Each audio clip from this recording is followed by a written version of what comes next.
ఏంటి కూటమి చాలా కాన్ఫిడెన్స్ లో ఉంటే వైసీపీ ఫుల్ గా విమర్శన అస్త్రాలు గుప్పిస్తుంది, వెన్నుపోటు నిన్నంతా చూసాం. సో మాజీ మంత్రులందరూ కూడా ఫుల్ యాక్టివ్ అయిపోయారు, డైరెక్ట్ అటాక్ మోడ్ లో దిగుతున్నారు. వేరే ప్యానలిస్ట్ కూడా వచ్చిన తర్వాత నేను బయటలు కూడా మీకు వినిపిస్తాను. ఏంటి కాన్ఫిడెన్స్ మీకు పెరిగిందా వాళ్ళకి పెరిగిందా 2 సంవత్సరాలకి? సార్ ముందుగా మీకు ప్యానెల్లో ఉన్న పెద్దలకి ప్రేక్షకులందరూ కూడా నమస్కారం అండి. నమస్తే. ఇప్పుడు 2 సంవత్సరాల పరిపాలన తర్వాత ఖచ్చితంగా మేము చేసినటువంటి అభివృద్ధి సంక్షేమ కార్యక్రమాలకు సంబంధించి మాకు ఒక సాటిస్ఫాక్షన్ లెవెల్స్ ఉంటాయి. ఇంకా మేము ఏమేమి ప్రజలకి చెప్పిని చేయలేదో లేదా చేసిని ఇంకా డెలివరీ సిస్టమో ఈ విధమైన సిస్టమ్ మొత్తం చూసుకున్న తర్వాత మెజారిటీ పీపుల్ని మేము సాటిస్ఫై చేశామనేటువంటి నమ్మకం మాకుంది. ఖచ్చితంగా ఇంకా మా దగ్గర ఏమన్నా పొరపాట్లున్నా లేదు సిస్టంలో ఏమన్నా అధికారులకు సంబంధించి కానీ లేదా మా ఎమ్మెల్యేలు కానీ లేదా ఎవరు ఎక్కడైనా సరే లీడర్స్ కానీ ఎక్కడ ఎటువంటి పొరపాట్లున్నా లేదు ఏదన్నా కమ్యూనికేషన్ గ్యాప్ ఉన్నా వాటన్నిటిని కూడా సరి చేసుకుంటూ రాబోయే 3 సంవత్సరాలు కూడా ప్రజలకు కావాల్సినటువంటి అన్ని విషయాల్లో కూడా అండగా ఉండి వారి అభివృద్ధిలో ఉద్యోగ కల్పనలో సంక్షేమంలో తోడుగా ఉండాలనేటువంటి దాంట్లో మాకు పూర్తి సాటిస్ఫాక్షన్ ఉండటం వల్ల మేము కాన్ఫిడెంట్ గా ఉన్నాం. ఇక వైఎస్ఆర్ కాంగ్రెస్ పార్టీ వాళ్ళు కూడా విమర్శించవచ్చు, లేదు మీరు చెప్పినటువంటి పథకాల్లో అవి చేయలేదు లేదు ఇవి చేయలేదు. మీరు మీ ఓపెనింగ్ రిమార్క్స్ లో కూడా చెప్పారు ఇక్కడ ఏపీలో హేట్ పాలిటిక్స్ ఎక్కువైపోయినాయండి. ఏంటంటే ఏదో ఒక రకంగా మనం బూతులు తిట్టాలా. మీరు ఇప్పుడు కొడాలి నాని కానీ రోజా కానీ మాట్లాడినటువంటి మాటలు దానికి నేను ఆమె అన్న స్థాయిలోనో లేదా కొడాలి నాని అనేటువంటి లాంగ్వేజ్ లోనో సమాధానం చెప్పొచ్చు. కానీ నేను ఒకే ఒక్క మాట చెప్తాను, కొండను చూసి కుక్క మరుగితే కొండకొచ్చి నష్టమేం లేదు. దానిలాగానే చూస్తాం. కొడాలి నాని మాట్లాడిన మాట అయినా రోజా మాట్లాడిన మాట అయినా అంతవరకే చూస్తాం.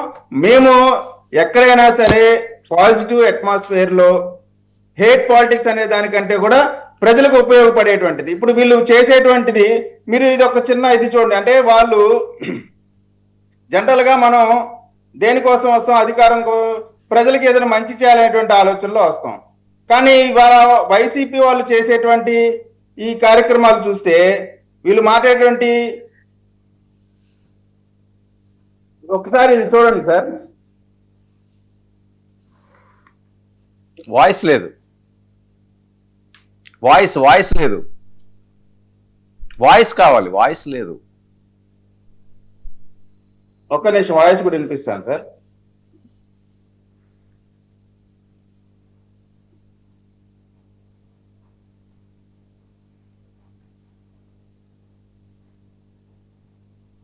మొదటి 6 నెలలు అభివృద్ధి కాదంట, ఖచ్చితంగా పగ మాత్రమే తీర్చుకుంటారంట. 6 నెలల పాటు కేవలం పగలు మాత్రమే తీర్చుకుంటామని కాసు మహేష్ రెడ్డి అనేటువంటి ఒక మాజీ ఎమ్మెల్యే మాట్లాడుతా ఉన్నాడు. అదే విధంగా వాళ్ళ కార్యకర్తల లాంగ్వేజ్ కూడా చూడండి.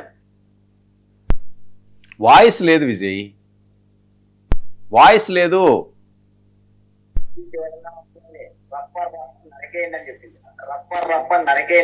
వినపడుతుందా సార్? మన గురించి వచ్చిన వానికి రప్పన్ నరికేదైతే పక్క వాడు ఎవడన్నా కావచ్చు. నేను ఈ కంపెనీ స్టార్ట్ చేయాలంటే నాకు ఏం కావాలి, what do I need to start with, way to I start. So way to what to అన్నప్పుడు I have got to know about RTIH on social media. అంటే మా ప్రభుత్వానికి సంబంధించినటువంటి అంశంలో RTIH Ratan Tata innovation centre కి సంబంధించినటువంటి ఏది ఆంధ్రప్రదేశ్లో చదువుకొని అభివృద్ధి లేదా ప్రగతి సాధించాలనేటువంటి దాంట్లో మేము చేసేటువంటి కార్యక్రమాల్లో మేము ఆ విధమైనటువంటి చూస్తా ఉన్నాం. వాళ్ళు నిరసన అనేటువంటి క్రమంలో నర్సరావుపేటలో ర్యాలీ చేశారు. అందరూ తొడలు కొడుతున్నారు, మీసాలు తిప్పుతున్నారు.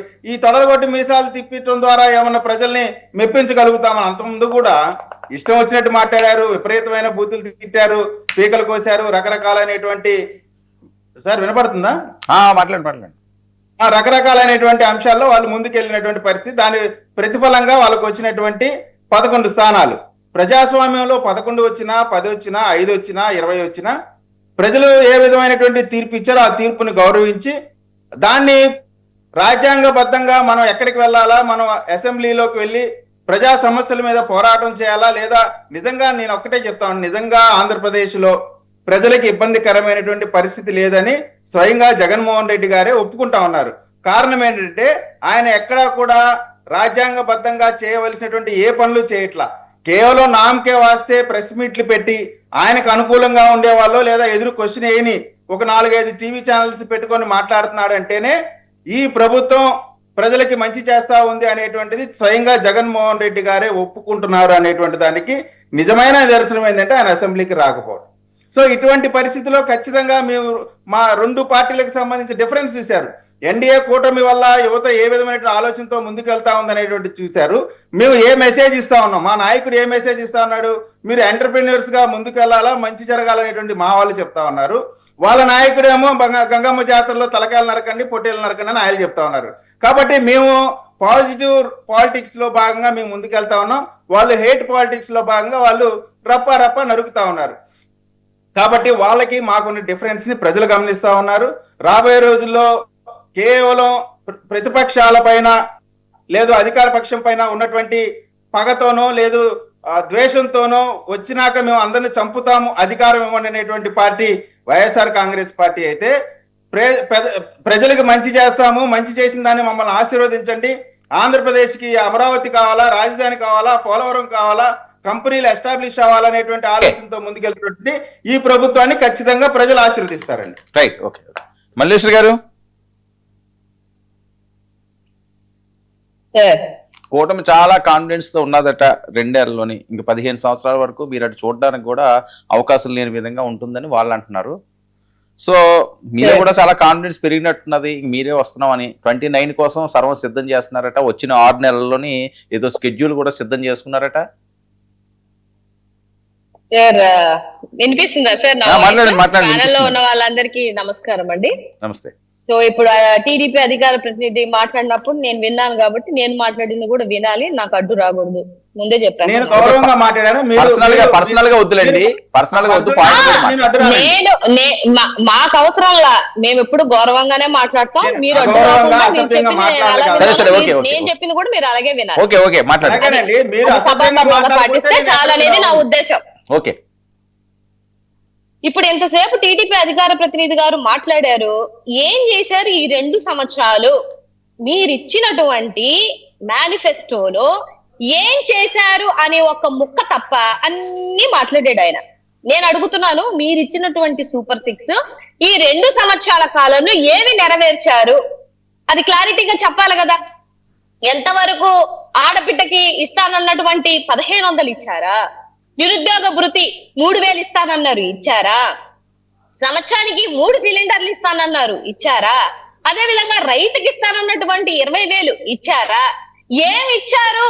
రాష్ట్ర ప్రజలకి ఇచ్చామంటే ఏమి ఇచ్చారు? ఏ అకౌంట్ లోకి వచ్చాయి? ఏ ఆడబిడ్డలకి న్యాయం చేశారని చెప్పేసి అవి కాకుండా ఎవరు ఏమనుకున్నా వద్దనుకున్నా వీళ్ళు ఇచ్చినటువంటి హామీలు ఎంతో కొంత వాళ్ళ గెలుపుకి మూలమైనటువంటి హామీలు. అవి కాకుండా 103 పథకాలు ఇంకా ఇస్తానని చెప్పారు. ఏది ఎస్సీ బీసీ మహిళలకు అందరికీ 50 సంవత్సరాలకే పెన్షన్లు ఇట్లా చెప్పుకుంటా పోతే బోల్డ్ ఉన్నాయి. ఒకసారి వాళ్ళ మేనిఫెస్టోని వాళ్ళని చూడమని చెప్పండి. ఇవి మీరు ప్రశ్నించకుండా వాళ్ళు ఇట్టన్నారు వీళ్ళు ఇట్లన్నారు అని అంటే, మహానాడు అని ఒక కార్యక్రమం పెట్టుకొని మీ లోకేష్ బాబు గారు ఆ సైకోకి చెప్తాను, ఆ సైకోకి అంటే మీరు మాత్రం తుతపూస మాటలు అవన్నీ ప్రవచనాలే, ఎవ్వరు అడగకూడదు. ఒక ఎక్స్ సీఎం ని 40% ఓట్ షేరింగ్ ఉన్నటువంటి ఒక సీఎం ని మాత్రం నువ్వు సైకో అనొచ్చు, ఏది మీ మహానాడు టీంలో. ఇంకా దరిద్రం ఏంటంటే, ఇక్కడ స్టీల్ ప్లాంట్ దగ్గరకు వచ్చి ఆడ జరిగినటువంటి ఆ మంటల్లో కాలి బూడిదైపోయి వాళ్ళ కోసం మాట్లాడడానికి వచ్చినప్పుడు కూడా నువ్వు ఎటకారంగా లెవెన్ రెడ్డి రాలేదా? ఇట్లాంటి మాటలు, రెచ్చగొట్టే మాటలు ఎవరు మాట్లాడతారు? మీరు మాట్లాడతారు. సంస్కారం లేకుండా మీరు మాట్లాడతారు. ఎక్కడ ఏం మాట్లాడాలో తెలియకుండా మీరు మాట్లాడతారు. మేము అడుగుతున్నాం, ఇవాళ మీరు ఎన్ని పర్సనలైజ్డ్ గా మాట్లాడండి, తల్లి అనండి, చెల్లనండి, గొడ్డలి పోటానండి, గొడ్డలి పార్టీ అనండి, ఏమన్నానండి, మీరు ఇస్తానన్న సూపర్ 6 ఏది? ఇప్పుడు వరకు మీరు వచ్చి 2 సంవత్సరాలు అవుతుంది. ఎంత అప్పు చేశారు? ఒక్క మాట చెప్పమనండి వాళ్ళని, వాళ్ళ నోటితోనే చెప్పమనండి. నాకు తెలుసు లెక్కల ప్రకారం వీళ్ళు ఎంత చేశారు అని వాళ్ళని చెప్పమనండి. ఆ మాట చెప్పారు. ఇప్పుడు తల్లి చెల్లి పర్సనలైజ్ గా మాట్లాడుకుంటూ పొద్దు సమానం అన్ని మీటింగ్లలో మాట్లాడుతుంది మీరే కదా. ఇప్పుడు మహానాడు పెట్టుకున్నారు, దేనికి పెట్టుకున్నారు? ఇదిగో ఈ 2 సంవత్సరాలు మేము ఇంత చేశాము, రాబో 2-3 సంవత్సరాలు ఇంత చేస్తాము, లేకపోతే ఇవి చేయలేకపోయాము, ఇవి చేస్తాము అని భరోసా మీరు రాష్ట్రంలో ఉన్నటువంటి ప్రజలకు ఇవ్వడానికి కదా మీరు మహానాడు పెట్టుకుంది. ఆడ 1160 సార్లు జగన్మోహన్ రెడ్డి గారు నామస్మరణ చేసి ఆ సైకో రెడ్డికి చెప్పండి, లేకపోతే ఆ సైకో జగన్ తో మాట్లాడుతున్నాను, ఆ రప్పా బ్యాచ్ తో మాట్లాడుతున్నాను అని చెప్పేసి మాట్లాడుతుంది ఎవరు? మీ నాయకులే కదా, మీ నాయకులే కదా. మాట్లాడి మళ్ళీ అలా మాట్లాడిన దానికి ఇక్కడ నుంచి ఏదన్నా కౌంటర్ వస్తే ఇట్టన్నారు లబోదిబొమ్మని ఏడిస్తే ఏమవుతుంది చెప్పండి? ఇంత డిఎస్సి దగా చేశారు, దానికోసం మాట్లాడమంటే ఏమేమి మాట్లాడరు? రైతులకి గిట్టుబాటు ధర కూడా జగన్మోహన్ రెడ్డి గారు బయటకు వస్తేనే రైతుల గిట్టుబాటు ధరకి మీరు సెంట్రల్ కి లెటర్లు రాశారు. ముందంతా రాయలేదు మీరంతా.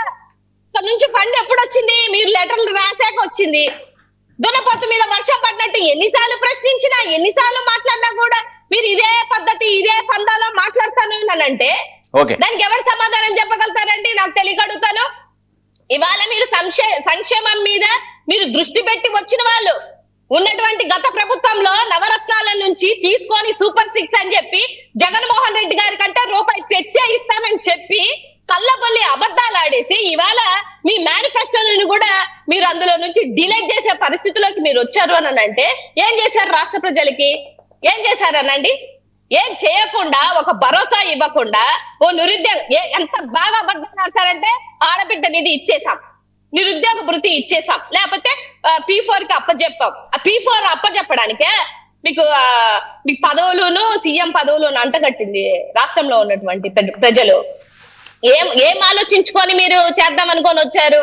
ఏం ప్రామిసులు ఇచ్చారు మీరు? ఇవాళ మాట్లాడుతుంటే ఆ ఒక్క ప్రామిస్ కోసం మాట్లాడుతుంటే పర్సనలైజ్ తిడుతుంటారు. అయ్యా మీరు ఇచ్చినటువంటి సూపర్ 6 ఏదయ్యారంటే తిడుతుంటారు, మీరు ఇచ్చినటువంటి నిరుద్యోగ భృతి ఏదయ్యా అంటే తిడుతుంటారు. ఎవరు తిడుతున్నారు? ఎవరు ఈ మీటింగ్లలో ఎవరు రెచ్చగొట్టినట్టు మాట్లాడుతున్నారు? మీరు మాట్లాడుతున్నారు, కౌంటర్లు ఇస్తున్నారు. కౌంటర్ కి రీకౌంటర్ డెఫినెట్ గా వస్తది. రాకుండా ఎందుకు ఉంటది? రాకుండా ఎలా ఉంటది సార్? ఇవాళ 2 సంవత్సరాలు మీరు చేసింది, ఇప్పుడు ఆయన అంతసేపు మాట్లాడి ఏం చేశాడు చెప్పమనండి. ఇప్పుడు ఇచ్చినటువంటి పథకాలు అడిగిన వాటికి సమాధానం చెప్పరు. జగన్మోహన్ రెడ్డి గారు తిట్టారు, వాళ్ళు రపా అన్నారంటే మీరు రపా బ్యాచ్ అని చెప్పి మీరే ముద్రలు వేస్తుంటారు. గొడ్డలి పార్టీ అని మీరే ముద్రలు వేస్తుంటారు. మరి గొడ్డలి పార్టీ అంటే అవును పరశురామ్ చేతుల్లో గొడ్డలి పార్టీ అని చెప్పి కౌంటర్లు ఇస్తారు.